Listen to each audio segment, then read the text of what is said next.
चलो आज का टॉपिक शुरू करते हैं, क्वाड्रेटिक इक्वेशंस। देखिए,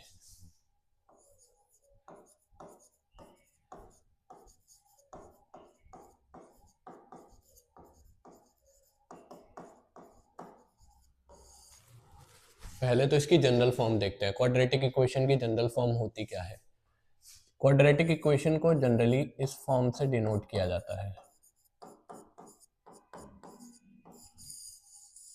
अब इसके बाद एक पॉइंट निकल कर आता है कि इक्वेशन और पॉलिनोमियल में डिफरेंस क्या होता है। अगर मैं इसमें से इक्वल टू जीरो एलिमिनेट कर दूं तो ये इक्वेशन ना रह के पॉलिनोमियल बन जाएगी। और इक्वेशन और पॉलिनोमियल में एक और डिफरेंस है। इक्वेशन जो होती है उसके आप जीरोस निकाल सकते हो, यानी एक्स की वैल्यूज निकाल पाओगे आप।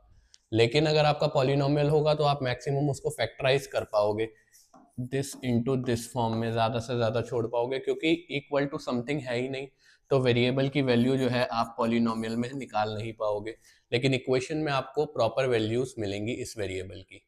अब दूसरी बात ये निकल कर आती है कि यहाँ पर a, b और c ये तीनों होंगे कांस्टेंट्स और x जो है यहाँ पे वेरिएबल है। एक पॉइंट टू बी नोटेड ये है कि यहाँ पे x की जो मैक्सिमम पावर है वो 2 है, यानी इसकी डिग्री 2 है। तो इसके दो वैल्यूज निकल कर आएंगी x की, यानी कि अगर आप इसको सॉल्व करोगे तो x के आपको दो वैल्यूज मिलेंगी। सिमिलरली अगर ये लीनियर होता तो एक वैल्यू मिलती, क्यूबिक होता तो तीन वैल्यू मिलती, बाय क्वाड्रेटिक होता तो चार मिलती, और पॉलिनोमियल ऑफ डिग्री 5, 6, 7, 8 होता तो उतनी पर्टिकुलर वैल्यूज आपको मिलती रहती।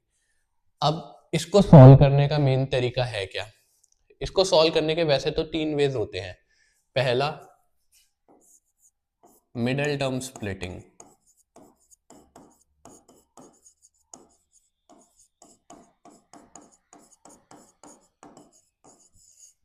दूसरा, क्वाड्रेटिक फॉर्मूला।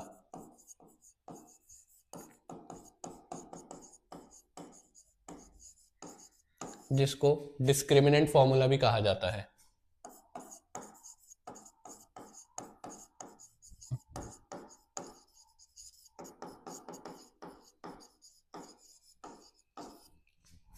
और एक और पहले हुआ करता था, कंप्लीटिंग द स्क्वायर मेथड, जो हायर क्लासेस में तो अभी भी यूज होता है, बट कोरोना के बाद से सिलेबस में से एलिमिनेट हो गया है, बट 11th में 12th में वो यूज होगा ही होगा।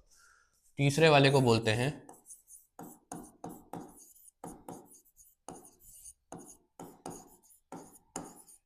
Completing the square method.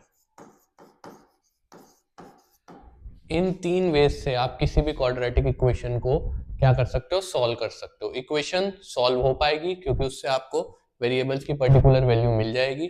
लेकिन वही अगर आप बात करोगे कि पॉलिनोमियल की, तो पॉलिनोमियल मैक्सिमम फैक्टराइज हो सकता है, नथिंग मोर देन दैट। आप वेरिएबल की वैल्यूज निकाल ही नहीं पाओगे। अब एक एक करके स्टार्ट करते हैं। सबसे पहले देखते हैं मिडल टर्म स्प्लिटिंग कैसे होती है, और इसकी एक शॉर्ट ट्रिक भी देखेंगे।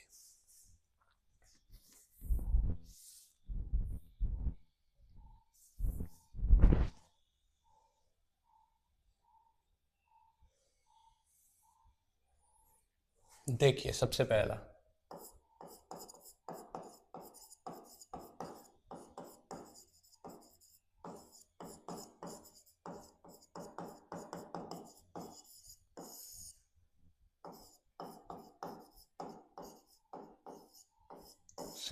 Method middle term splitting. देखो क्या होता है, एक क्वेश्चन के थ्रू समझते हैं, फिर आपको ट्रिक भी बताऊंगा। चलिए,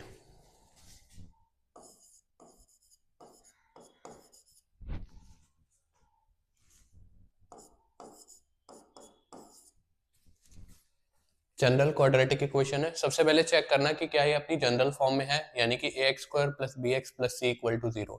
बिल्कुल है जनरल फॉर्म में, ax² + bx + c = 0। कभी कभी ये जनरल फॉर्म में नहीं होता, तो सबसे पहले आपको जनरल फॉर्म में, यानी सबसे पहले x² वाली टर्म, फिर x वाली टर्म, फिर कांस्टेंट वाली टर्म, फिर लास्ट में = 0 रखना पड़ेगा। अब मिडल टर्म स्प्लिटिंग का 3 से 4 वेज में पूरी स्प्लिटिंग हो जाती है। थोड़ी देर बाद इसको ट्रिक के थ्रू भी करेंगे। देखो, स्टेप नंबर 1 क्या कहता है, कांस्टेंट टर्म को x² के कोफिशिएंट से मल्टीप्लाई करो। कांस्टेंट टर्म थी, मैं साइन की बात नहीं कर रहा अभी, प्लस या माइनस। कांस्टेंट टर्म को x² के कोफिशिएंट से मल्टीप्लाई करो। 6 × 2 becomes 12 और जो भी टर्म नंबर ऑब्टेन हुआ आपको उसके प्राइम फैक्टर्स निकालो। देखिए 12, 2, 6, 2, 3, 3, 1, ये आपको प्राइम फैक्टर्स मिल गए जो भी कांस्टेंट टर्म को मल्टीप्लाई करने के बाद आया। अब क्या करना है, देखो बहुत से टीचर्स ये बात बोलते हैं कि ऐड या सब्ट्रैक्ट करके कुछ भी करके ये बीच वाली टर्म ले आओ, लेकिन ऐसा नहीं होता है। जो यहाँ पे साइन लगा है ना, वही मैथमेटिकल ऑपरेशन परफॉर्म करके आपको बीच वाली टर्म लानी होगी, यानी कि सब्ट्रैक्ट करके ही लाना पड़ेगा आपको x।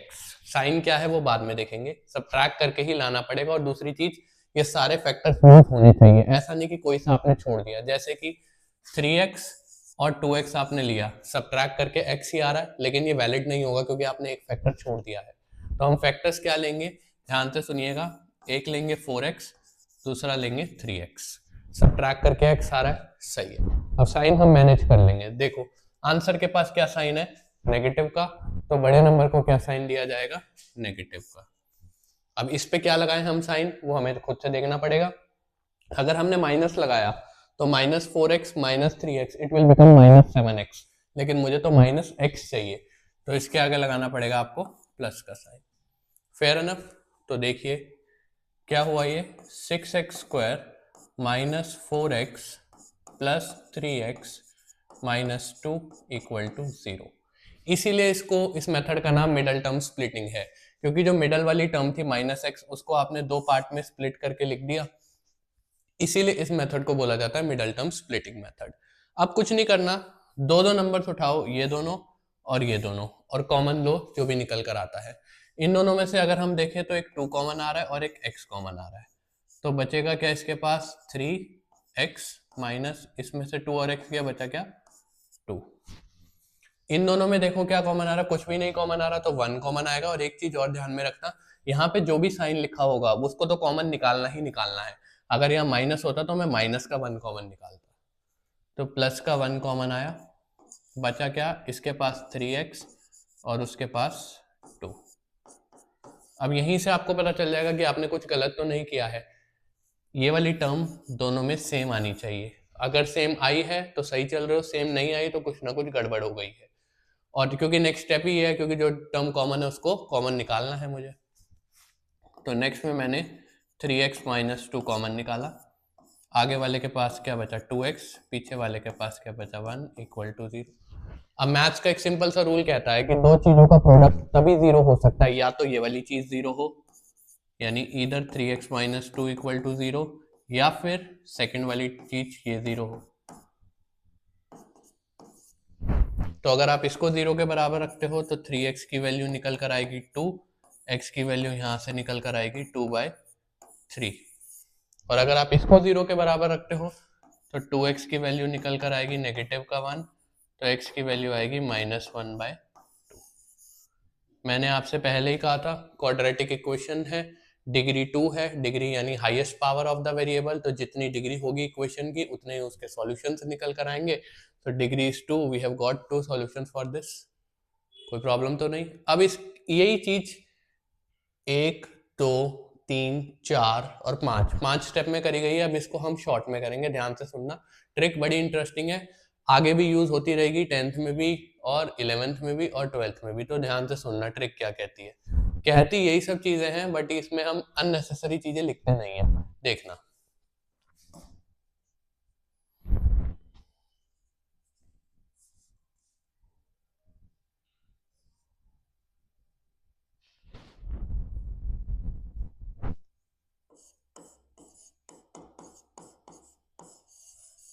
देखिए ट्रिक क्या कहती है, करना वही है, सबसे पहले कांस्टेंट टर्म को x² के कोफिशिएंट से मल्टीप्लाई किया आपने, sorry this with this, constant term को x² के कोफिशिएंट से मल्टीप्लाई किया, यानी 12, जो नंबर आया उसके प्राइम फैक्टर्स तोड़ लिए, ये रहे। अब करना वही सब चीजें हैं बट थोड़ी समझदारी से, कैसे, ध्यान से सुनना। यहां हम लिखेंगे फैक्टर्स, यहां हम लिखेंगे जीरोस, और ये जो जीरोस आएंगे यही हमारा फाइनल आंसर होगा।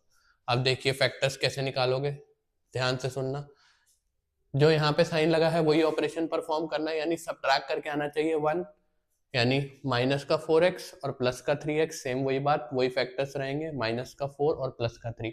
बट इसमें हम वेरिएबल को इन्वॉल्व नहीं करते, सीधा सीधा नंबर्स लिखते हैं। यानी कि पहला फैक्टर माइनस का 4 और दूसरा फैक्टर प्लस का 3, दो फैक्टर्स आ गए। अब जीरोस निकालने लगोगे तो क्या करोगे, बस साइन चेंज करना है आपको, नेगेटिव है तो पॉजिटिव हो जाएगा, पॉजिटिव है तो नेगेटिव हो जाएगा। यानी माइनस का 4 बिकम्स प्लस का 4 एंड प्लस का 3 बिकम्स माइनस का 3।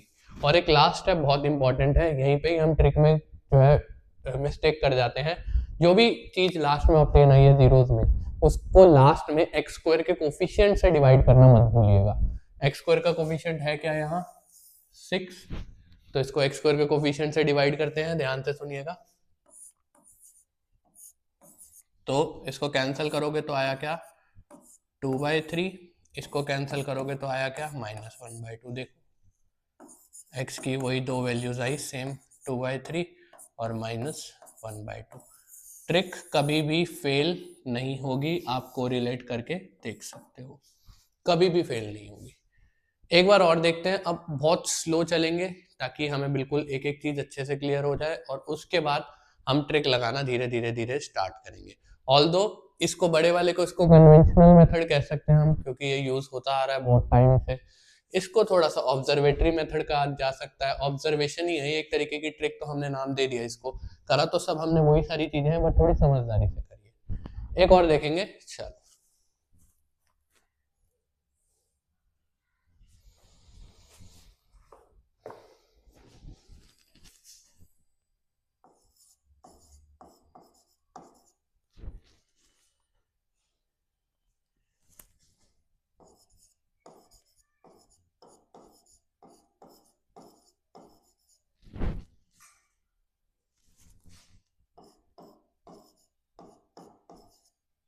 ठीक है, दो पार्ट में डिवाइड कर देता हूं मैं।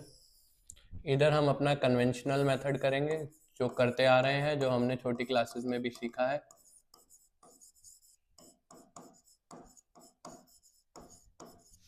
इधर हम ट्रिक अप्लाई करेंगे। मेरा मेन कंसर्न आपको ये सिखाने का है, ये तो हमें आता ही है, नहीं भी आता तो चलो ये भी सीख ही रहे हैं हम साथ। ध्यान से सुनिएगा। स्टेप नंबर 1, चेक करो कि क्या ये क्वाड्रेटिक इक्वेशन अपनी जनरल फॉर्म में है। बिल्कुल है, ax² plus bx plus c equal to 0। ठीक है, नेक्स्ट स्टेप पे चलते हैं। कांस्टेंट टर्म को x² के कोफिशिएंट से मल्टीप्लाई करते हैं। Constant term is this, x² का coefficient is this, we obtained 6। अब क्या करें, जो भी नंबर है उसको प्राइम फैक्टर्स में तोड़ते हैं। 6 2 3 3 1, these are the prime factors. अब क्या, यहां पर जो साइन लगा है वो वाला मैथमेटिकल ऑपरेशन परफॉर्म करके हमें बीच वाली टर्म लेकर आनी है। अब √6 तो तभी आएगा जब फैक्टर्स में √6 होगा, तो यानी इसमें फैक्टर्स √3 √2 वाले तो यूज कर ही नहीं सकते, तो इसका एक फैक्टर ये भी तो है, 6 1 6, तो ये वाले यूज करेंगे। अब इस 6 से √6 वाली टर्म चाहिए आपको, तो इस 6 को आगे √6 टाइम्स √6 लिख सकते हैं। ये रहे इसके फैक्टर। 1 एक ऐसा फैक्टर होता है जिसको आप यूज करो या ना करो, it doesn't makes any difference.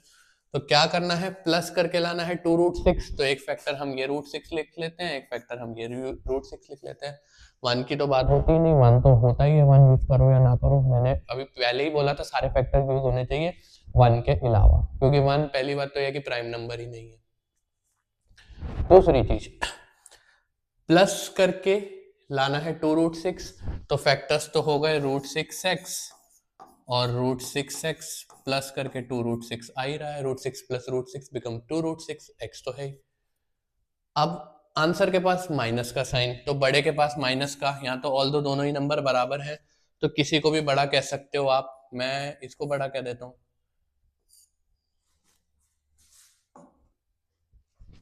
Sorry, ये √6x है, मैं इसको बड़ा कह देता हूँ, ये माइनस। अब उसके पास क्या लगाऊं साइन, वो अपनी समझदारी से देखना पड़ेगा। प्लस लगाया तो -√6x प्लस √6x कैंसिल होकर 0 हो जाएगा, तो यहाँ भी माइनस लगाना पड़ेगा। ऑल ओके, ठीक है जी, आ जाइए। तो यानी कि ये मेरा इक्वेशन क्या हो गई, 3x² minus of root 6x minus of root 6x plus 2 equal to 0. Again, this equation justifies its name, middle term splitting. The middle term, that is minus 2 root 6x, has been split up into minus root 6x and minus root 6x. अब इन दोनों term को में से common, इन दोनों term में से common. अब इसमें देखना क्या कॉमन निकाले, समझदारी से देखना. रूट 6 में रूट 3 है, क्योंकि रूट 6 को रूट 3 इंटू रूट 2 कह सकते हो, और 3 में भी रूट 3 है, क्योंकि 3 को रूट 3 इंटू रूट 3 कह सकते हो. तो मैं रूट 3 और x कॉमन निकलेगा, रूट 3 टाइम्स x. बचा क्या, आगे वाले के पास रूट 3 बचा और एक x बचा, माइनस पीछे वाले के पास क्या बचा, root 3 into root 2 becomes root 6, और x तो कॉमन आपने निकाल ही लिया है. अगेन रूट 6 में रूट 2 इंटू रूट 3 होता है, 2 में भी रूट 2 इंटू रूट 2 है, तो रूट 2 कॉमन आएगा. और मैंने एक बात बोली थी कि यहाँ पे जो साइन हो वो तो कॉमन निकालना ही है, तो नेगेटिव का साइन यहाँ 7 कॉमन निकलेगा. पिछले में पॉजिटिव था इसलिए पॉजिटिव का निकाला था, नेगेटिव है तो नेगेटिव निकलेगा. यहाँ जो भी साइन हो वो तो कॉमन निकलेगा ही निकलेगा. तो मैंने माइनस का रूट 2 कॉमन निकाल लिया. इसके पास क्या बचा, रूट 3x, और इसके पास भी क्या बचा, रूट 2. यहीं पे ही आपको चेक हो जाएगा कि हम सही चल रहे हैं कि नहीं, क्योंकि ये वाली टर्म सेम आनी चाहिए, क्योंकि नेक्स्ट स्टेप ही ये है, इस टर्म को कॉमन निकालना है. सेम आ गई, ओके है, कॉन्फिडेंस हमारा अपने आप स्काई हाई हो जाएगा. तो यहाँ से हमने root 3x minus root 2 common निकाला.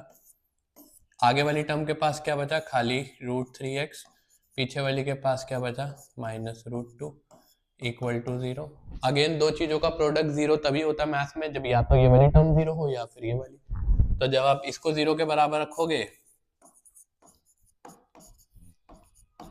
तो x की वैल्यू आएगी, रूट 2 उधर गया पॉजिटिव बन गया, और रूट 3 मल्टीप्लाई में था नीचे आके डिवीजन में आ गया. और दूसरी वाली टर्म भी सेम ही है, तो सेम ही वैल्यू निकलेगी, root 3x minus root 2 is equal to 0. तो रूट 3x की वैल्यू प्लस का रूट 2 आ गया, और x की वैल्यू प्लस का रूट 2 बाय रूट 3. दोनों रूट सेम आ रहे हैं तो घबराने की बात नहीं है.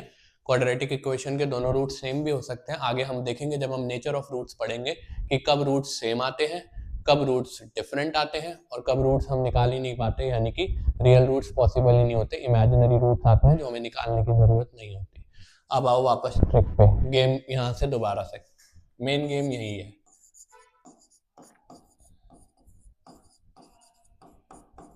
एक बार आपके लिए रिपीट कर रहा हूँ ध्यान से.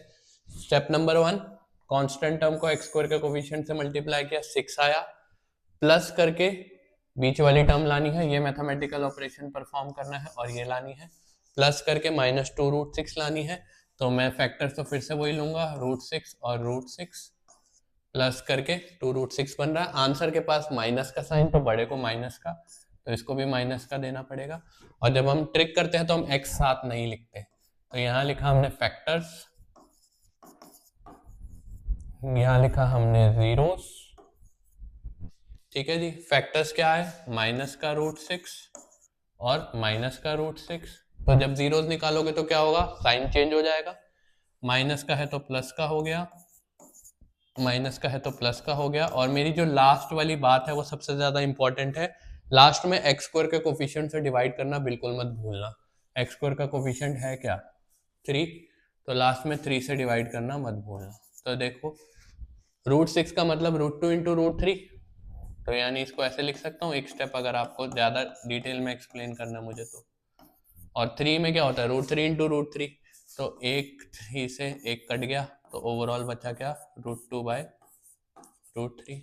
सेम ही तो है वहाँ पे भी, रूट 6 को रूट 2 इंटू रूट 3 कह देता हूँ, और 3 को रूट 3 इंटू रूट 3 कह देता हूँ, एक से कट गया, ओवरऑल रूट 2 बाय रूट 3. देख लो ट्रिक फेल होने वाली नहीं है कहीं पे भी, टेंशन मत लेना. एक और देखेंगे फाइनल, फिर देखते हैं आगे हम लगा पाते कि नहीं. अब क्या करेंगे, अब रिवर्स करेंगे, पहले ट्रिक लगाएंगे बाद में कन्वेंशनल वे लगाएंगे, क्योंकि कन्वेंशनल तो हमें लगाना आ ही गया है, आता भी है, 8th क्लास में भी सीखा था, 9th में भी सीखा था, 10th में तो है ही है. बट हमें ये देखना है कि हमें ऐसे चीजों को चलाना आ रहा है कि नहीं आ रहा. तो आप पहले ट्रिक से निकालेंगे, बाद में कन्वेंशनल यूज करेंगे.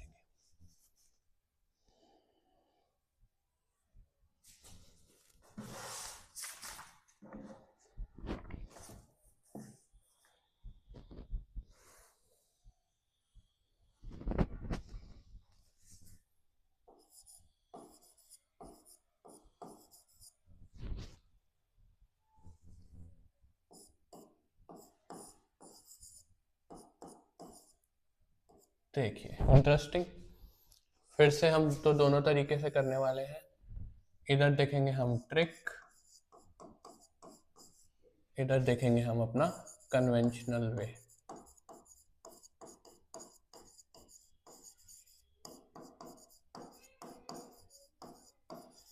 ठीक है जी। सबसे पहले तो देखो ये फ्रैक्शन में है, टेंशन लेने की कोई जरूरत नहीं है।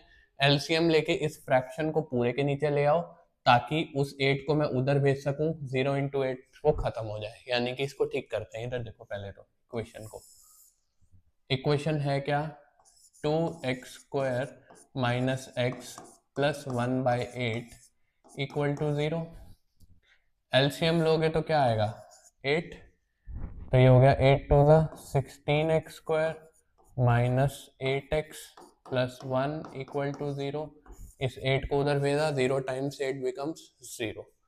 यानी इक्वेशन ठीक करी जाए तो वो कुछ ये बन जाती है,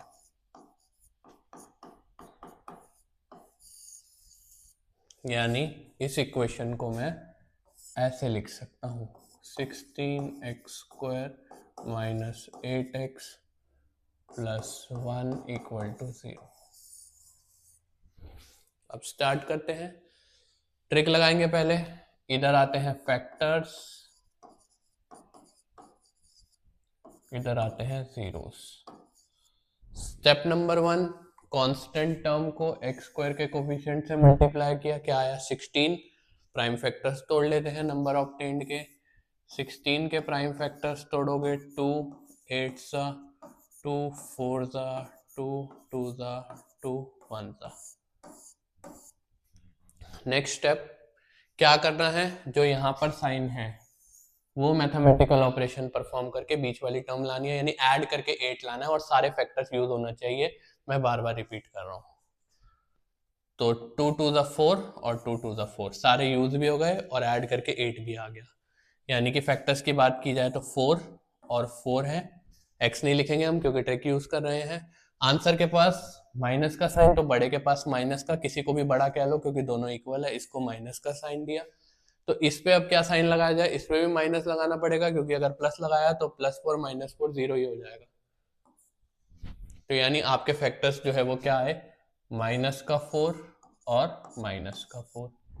अब जीरोस निकालोगे तो जीरोस में क्या करोगे, साइन जो है वो चेंज हो जाएगा, माइनस विल बिकम पॉजिटिव। तो ये हुआ +4 और ये भी हुआ +4। और लास्ट वाली मेरी बात, लास्ट में x² के कोफिशिएंट से डिवाइड करना कभी मत भूलना।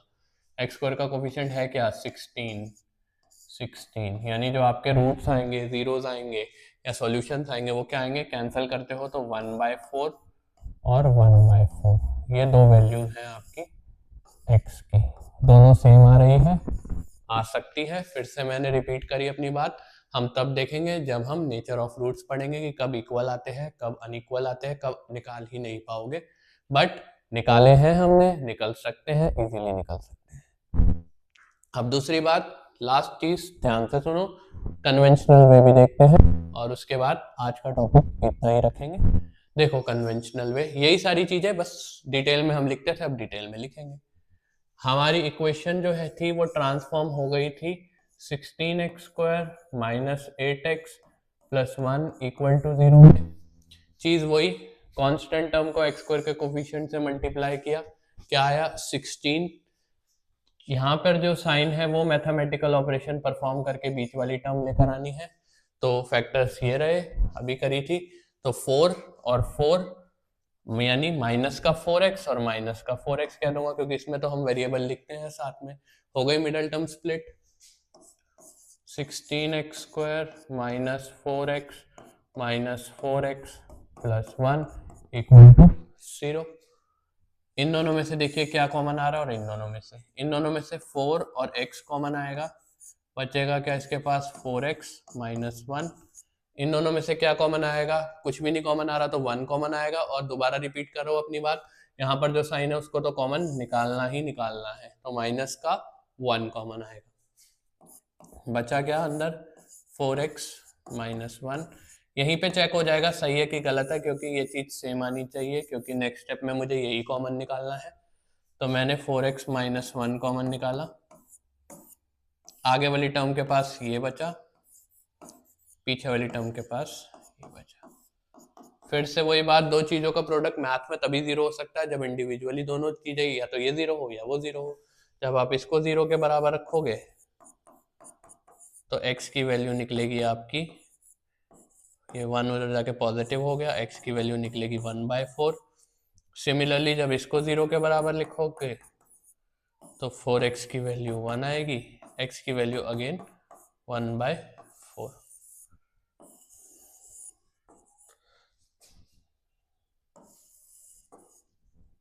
चेक कर लो।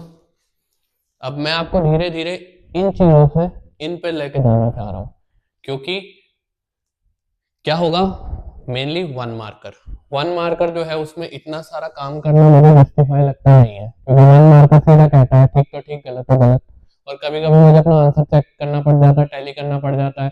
और आजकल सीबीएसई वाले पेपर जो थोड़ा वैसे ही लेंथी बनाने लग गए हैं, थोड़ा कंसेप्चुअल बनाने लग गए हैं, उन्होंने अपग्रेड किया है तो हमें भी अपग्रेड करना चाहिए। हम क्यों पुराने कन्वेंशनल पे ही चल रहे हैं? तो नई नई चीजें ऐसे ऐसे ऐसे हम सीखते रहेंगे, अप्लाई करते रहेंगे, और मैं कोशिश करूंगा कि आपके लिए कुछ नया से नया टाइम टू टाइम करता रहूं, ताकि आप भी अपग्रेड करो, क्योंकि हमें भी अपने स्किल अपग्रेड करने हैं, आपको भी अपग्रेड करने हैं, ताकि धीरे धीरे धीरे धीरे जो सीबीएसई लेवल बनाता है हम उससे एक स्टेप अहेड ही चले, पीछे ना रहे। तो आगे बढ़ाते रहेंगे। Thank you so much, bye bye.